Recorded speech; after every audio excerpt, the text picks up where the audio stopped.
guys, welcome to my channel. Today we're doing a quick review of the Cotman watercolor. It's relatively cheap and I bought it for 15 euros. So here it is, and here I'm getting it out of the package. I've already used it, so it will not come out of the package used like this. This is the brush that's with it. And yeah, it's a really small brush. And you'll see me trying some strokes over here, and I'm trying to do lighter and lighter strokes to make it a bit, you see me testing stuff out here, wet and wet, and now also two different colors, and also my hair, very pretty. Yeah, the blending is sort of okay. Yeah. And here I try to do it single-handedly, it's not working. Ooh, now I'm going to show you some sketches I made. This is how I started, with just random doodling. This is a terrible example because I used it as acrylic paints, and here I was experimenting more with the wet and wetness technique. The next thing I'm going to show you are some cards that I made when I started this, like some fun cards that I sent to people. They are so cute, some of them I think, especially this one. Oh, I absolutely love this one, she's so cute. Okay, next one. This one is cool as well because here I added some salt to the paint so it dried differently. Yes, some monkeys and some fun balloons.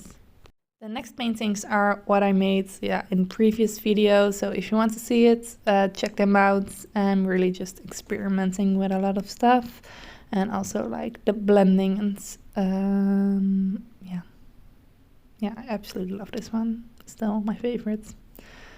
I don't know why I've included this shot because you can see when paint is wet, it wipes out. I don't know. Yeah, whoops.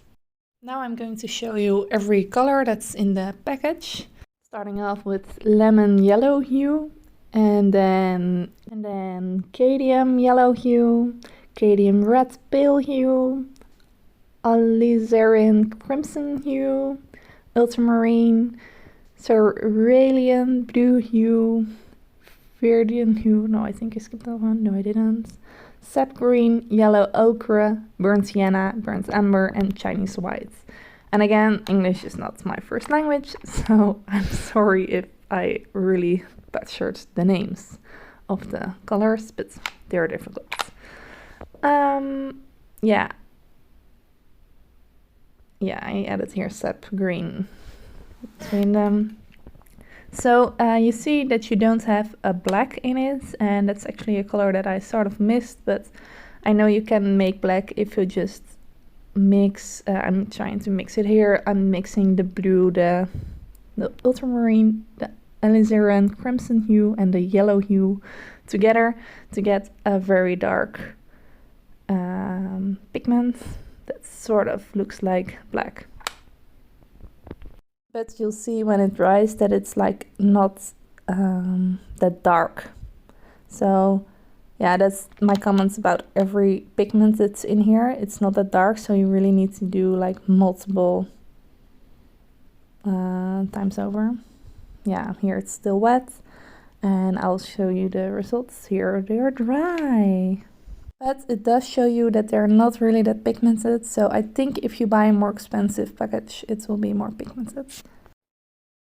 So my overall conclusion is that it's a good painting box if you are a starter like me. The brush could be a bit longer, like at 2 centimeters at the end of the brush, so it holds better in your hand. And the pigments could be more pigmented. Other than that, I think it's a really good box for a beginner.